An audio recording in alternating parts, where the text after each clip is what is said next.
Hello everyone. आज हम पढ़ेंगे प्रॉपर्टीज ऑफ कोलाइडल सॉल्यूशन यानी कोलाइडी विलयनों के गुणधर्म क्या हैं। सबसे पहली प्रॉपर्टी विषमांग प्रकृति, हिट्रोजिनस नेचर, है ना, कि कोलाइडी विलयन जो है वो विषमांगी प्रकृति के होते हैं जिनमें दो फेज होती है, एक तो परिक्षेपण माध्यम में और एक परिक्षिप्त प्रावस्था के कण जो उसमें निलंबित रहते हैं। इसीलिए कोलाइडी विलयन जो है वो क्या होता है, द्विप्रावस्था तंत्र होता है। क्या है? Two phase system. ठीक है। उसके बाद में स्टेबिलिटी देखते हैं कि generally colloidal solutions are very stable. Colloidal particles remain suspended in the solution of क्या है कि स्थायित्व जो है कि सामान्यतः कोलाइडी विलयन काफी स्थायी होते हैं। इनके कण जो होते हैं अनिश्चित काल तक विलयन में निलंबित रहते हैं और पेंदे में स्थिर एकत्रित नहीं होते हैं। ठीक है। लेकिन जो उच्च गति वाले अल्ट्रा सेंट्रीफ्यूज मशीन में अगर रखे जाते हैं तो ये पेंदे में एकत्रित हो जाते हैं। उसके बाद में कॉलिगेटिव प्रॉपर्टीज जो है, संख्यात्मक गुण, कि कोलाइडी कणों का माध्य अणुभार उच्च होने के कारण इनका जो परासरण दाब होता है वो बहुत कम होता है। कॉलिगेटिव की इनका जो परासरण दाब है यानी the average molecular mass of colloidal particles very high, hence their osmotic pressure and other colligative properties जैसे relative lowering in vapor pressure, depression in freezing point। ठीक है, ये सारे जो चीज होती है इनके अंदर पाई जाती है। उसके बाद में फिल्ट्रेबिलिटी यानी निस्पंदनता क्या होती है कि कोलाइडी कण फिल्टर पत्र में से तो पार हो जाते हैं लेकिन जो एनिमल मेम्ब्रेन है, ये जान है, उससे पार नहीं होते हैं। ये हमने देखा है, इसके आगे पढ़ा हुआ है हमने। उसके बाद में हम देखते हैं काइनेटिक प्रॉपर्टीज। ठीक है, कि ये ब्राउनियन गति शो करते हैं, है ना। ब्राउनियन गति क्या है कि रॉबर्ट ब्राउन जो साइंटिस्ट थे उन्होंने अति सूक्ष्मदर्शी द्वारा ये देखा कि परिक्षिप्त कोलाइडी कण परिक्षेपण माध्यम में लगातार जो है अनियमित रूप से टेढ़े मेढ़े मार्ग में चलते रहते हैं, जिगजैग मोशन करते हैं। इसलिए परिक्षेपण माध्यम में कोलाइडी कणों की ये जो अनियमित गति है जो हम अति सूक्ष्मदर्शी द्वारा देखते हैं उसे क्या कहते हैं, ब्राउनी गति कहते हैं। ये जो गुण है ये प्रत्येक कोलाइडी विलयन का गुण होता है। उसके बाद में देखते हैं optical property, Tyndall effect. Tyndall effect क्या है कि जो साइंटिस्ट टिंडल थे उन्होंने ये पाया कि यदि एक तीव्र प्रकाश पुंज को, ठीक है, किसी कोलाइडी विलयन में से गुजारा जाता है तो प्रकाश पुंज का मार्ग उसी प्रकार दीप्तिमान होकर चमकने लगता है जैसे किसी अंधेरे कमरे में अगर किसी छेद से कोई लाइट आ रही है ना, तो हमें देखते हैं हम उसमें से कि उस लाइट में धूल के कण चमकते हुए दिखाई देते हैं। ये तो हमने खुद ने कितनी बार देखा हुआ है।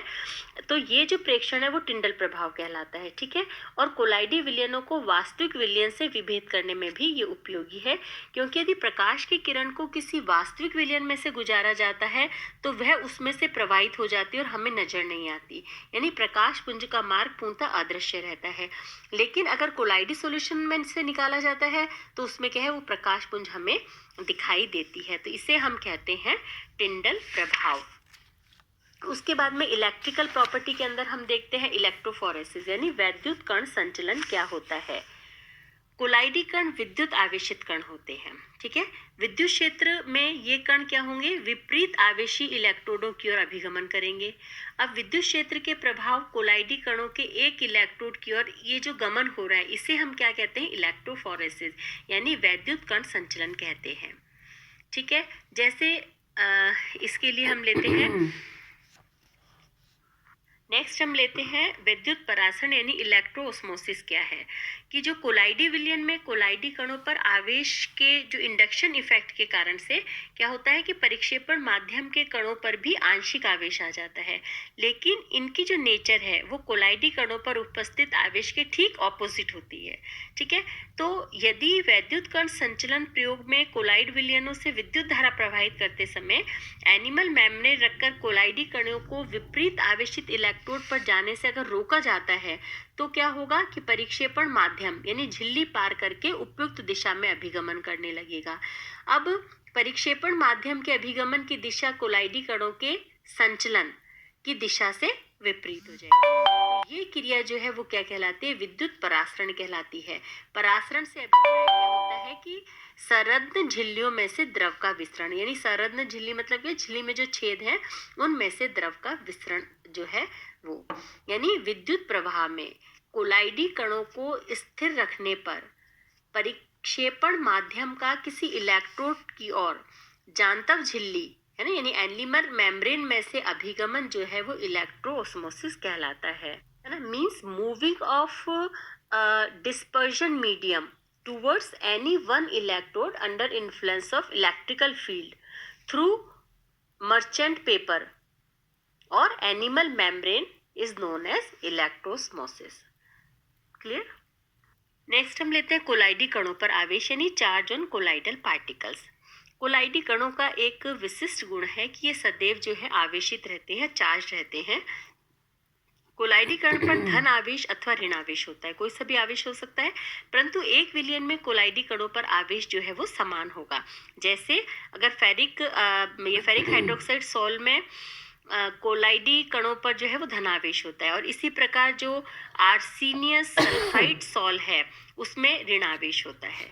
कोलाइडी कणों पर आवेश की उपस्थिति और आवेश का प्रकार जो है वो वैद्युत कण संचलन द्वारा प्रायोगिक रूप से ज्ञात करते हैं। विद्युत धारा प्रवाहित करने पर धन आवेशित कण जो है वो कैथोड की ओर और ऋण आवेशित कण जो है एनोड की ओर गमन करते हैं। ठीक है। कोलाइडी कणों पर जो आवेश है उसके उपस्थित होने के कई सारे कारण हो सकते हैं। जैसे सबसे पहला कारण क्या है कि जिन कोलाइडी विलयनों को कोलाइडी चक्की में पीसकर बनाया जाता है उनके कणों पर जो है वो घर्षण के द्वारा विद्युत आवेश आ जाता है। ठीक है। सेकंड, धातुओं के कोलाइडी विलयन ब्रिडिक आर्क मेथड द्वारा बनाए जाते हैं।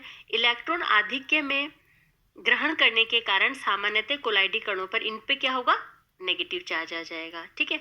अब जैसे साबुन है या अपमार्जक जल है, इसमें आयनित होकर ऋणायनों का एक समूह बना लेते हैं जिससे कि माइसेल्स कहते हैं, तो ये क्या होगा, ऋण आवेशित होंगे। इसी प्रकार कुछ कोलाइडी कण समान आयनों को अधिशोषित करके आवेशित हो जाते हैं, है ना। जैसे जनरली क्या है कि कोलाइडी विलयन बनने में विद्युत अपघट्य की उपस्थिति रहती है। ठीक है। तो जिसके कारण से क्या होगा, कोलाइडी कण जो है धन या ऋण आवेशों को अधिशोषित करके आवेशित हो जाते हैं।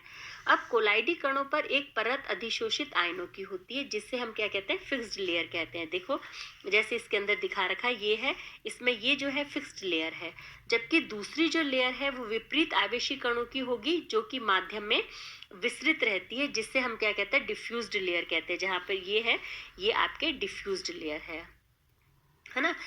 जैसे इसके अंदर ये डायग्राम के अंदर दिखा रखा है। तो यहाँ पर देखो जी, ये है कि इसके अंदर यहाँ पर ये आपके आगे विस्तृत परत और ये आगे स्थायी परत। और कुछ कोलाइडी कण अम्लीय अथवा क्षारीय होते हैं। ये परिक्षेपण माध्यम से प्रोटॉन ग्रहण करके अथवा प्रोटॉन त्याग कर आवेशित कण बन जाते हैं। ठीक है। अब हम देखते हैं कि स्टेबिलिटी ऑफ कोलॉइड से, कि जो कोलॉइड्स होते हैं उनका स्थायित्व क्या है। कोलाइडी विलयनों में समस्त कोलाइडी कणों पर एक समान विद्युत आवेश होता है। ठीक है। इस प्रकार समान विद्युत आवेश के कारण से कोलाइडी कण एक दूसरे को क्या करेंगे, प्रतिकर्षित करते हैं, और प्रतिकर्षण बल के कारण वे पृथक रहते हैं और मिलकर बड़े कण नहीं बना पाते हैं। यही इन कोलाइडों के स्थायित्व का कारण है। अतः कोलाइड्स के स्थायित्व में विद्युत आवेश जो है वो एक मेन फैक्टर है। Means in colloidal solution all the particles possess same electrical charge. Due to similar charge, colloidal particles repel one another, and due to this force of repulsion, they remain isolated and do not form bigger molecules by associating with each other. This is the reason of stability of colloids. Thus, in the stability of colloids, the charge on them plays an important role.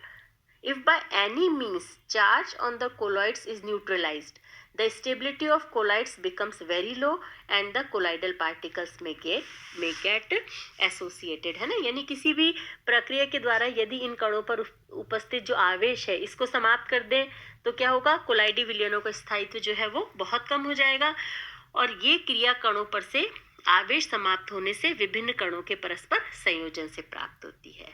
उसके बाद में हम देखते हैं coagulation या precipitation क्या है। Coagulation किसे कहते हैं कि कोलाइडी कणों का ये जो अवक्षेपण जो होता है ना, कि वो पैंदे में बैठ जाते हैं, यानी ये अगर किसी भी विधि से हम इन कोलाइडी कणों के विद्युत आवेश को अगर हम उदासीन कर देते हैं तो इन कणों के मध्य का जो प्रतिकर्षण बल है समाप्त हो जाता है, जिससे क्या होगा, कोलाइडी कण एक दूसरे के नजदीक आ जाएंगे और संयुक्त होकर के बड़े कण बना देंगे और वो पैंदे में बैठ जाएंगे, अवक्षेपित हो जाएंगे और गुरुत्वाकर्षण के कारण से पात्र के पैंदे में बैठ जाते हैं। तो कोलाइडी कणों का ये जो अवक्षेपण है यही कोगुलेशन कहलाता है। ठीक है,